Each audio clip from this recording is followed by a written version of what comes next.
ఇంట్లో నీ పిల్లం పక్కన పడుకున్నా బయటికి లాక్కొచ్చి మరీ తంతాను, జాగ్రత్త. మీరందరూ నా మీద పెట్టుకున్న విశ్వాసానికి నేను సాధించి చూపిస్తాను. ఏంట్రా నువ్వు సాధించేది నా తొక్క?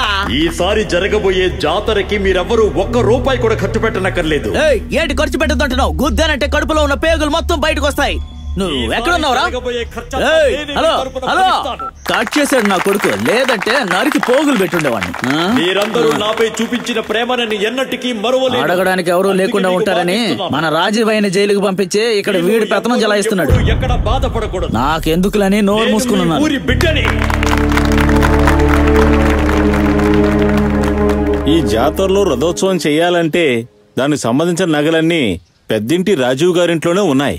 అవి ఆయన ఇస్తేనే వీలవుతుంది. పెద్దింటి కొడుకంటే ఇక్కడే ఉన్నాడు కదా పూజారి గారు. వాడేమి పెద్దింటి కొడుకు కాదు, మా రాజీవయ్య కొడుకు సూర్య, నాకు బాగా దోస్తు. ఈయనెవరు కొత్తగా ఉన్నాడు? అబ్బాయి కళ్ళు లేవా నీకు? అక్కడేం ప్రసాదం పెట్టడంలా, కొంచెం మెల్లగా ఇల్లు.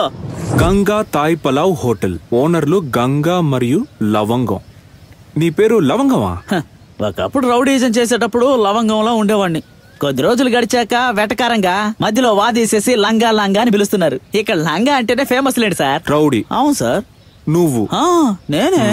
వెనకాల స్టిచెస్ కూడా ఉన్నాయి, చూస్తావా? పర్లేదు పద. తాయ్ పలావ్ ఏంటా ఇది? ఈ పలావ్ వల్లే సార్ నేను రౌడీజంలోకి ఎంట్రీ ఇచ్చింది. నాకు తల్లి ఒక్కటే సార్, తండ్రి లేడు. నువ్వేమైనా టెస్ట్ బేబీనా? అయ్యో సార్, నేను చచ్చినప్పుడే మా నాన్న, అయ్యో కాదు నేను పుట్టినప్పుడే మా నాన్న చచ్చిపోయాడు సార్. దయచేసి కన్ఫ్యూజ్ చేయకండి సార్. మా ఊర్లో నేను చాలా పెద్ద రౌడీని సార్. నేను నడిచి వస్తుంటే అక్కడున్న వాళ్ళందరూ గడగడ వణికిపోతారు. అందుకని రౌడీ అయిపోయావు? అబ్సల్యూట్లీ. ఒక సంఘటన జరిగింది సార్. మా అమ్మ ఒక మండపంలో పని చేస్తూ ఉండేది. అప్పుడు నేను అక్కడ లేను. 800 నుండి 1000 మంది దాకా నన్ను వెతుక్కుంటూ ఆ మండపం లోపలికి వచ్చారు.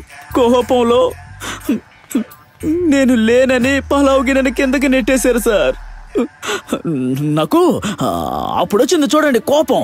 ఆ కోపానికి 2 నరికేసి జైలుకి వెళ్ళిపోయాను. జైలుకి వెళ్ళినా ఏ మార్పు రాలేదా? మారిపోయాను సార్. జీవితంలో ఇంకెప్పుడు రౌడీజం చేయకూడదు అనుకున్నాను. ఎవరు ఏదనుకున్నా పర్వాలేదు అనుకుని ఒక సెంటర్ లో కొట్టు పెట్టుకోవాలని ఫిక్స్ అయ్యి పెట్టిందే ఈ తల్లి పలావ్ సార్. ఈ తాయ్ పలావ్ అస్సలు టేస్ట్ లేదు తమ్ముడు. నువ్వు ఒక పని చేయి, 5 కిలోలు చికెన్ తీసుకో, డుబుక్ అనే పేరు పెట్టి ఈ హోటల్ ని నాన్ వెజ్ హోటల్ గా మార్చు.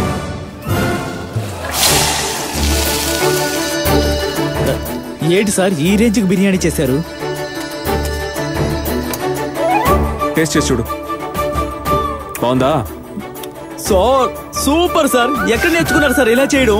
ఇలాంటి బిర్యానీ తిని ఎన్ని సంవత్సరాలు అయ్యిందో. ఇన్ని రోజులుగా తల్లి పలావ్ అంటూ చండాలంగా వండి అమ్మాను సార్. రేపటి నుంచి ఒక 4 రోజులు వచ్చి 10 నిమిషాల నుండి బిర్యానీ వండడం నేర్పించండి సార్. సూపర్ గా ఉంది సార్. దీనికి ఒక పేరు పెట్టాలి. రాగిని బిర్యానీ సెంటర్ అని పెట్టనా? ఈ హోటల్ ఓపెన్ చేయడానికి డబ్బులు ఎవరు ఇచ్చారా నీకు? మా పెద్ద ఆయన రాజీవయ్య గారు. ఆయన పేరు పెట్టు. సార్ బిర్యానీకి ఆయన పేరా? పెట్రా, పెద్దింటి బిర్యానీ కొట్టు అని పేరు పెట్టు. ఎవడో చదువుతాడో నేను చూసుకుంటా.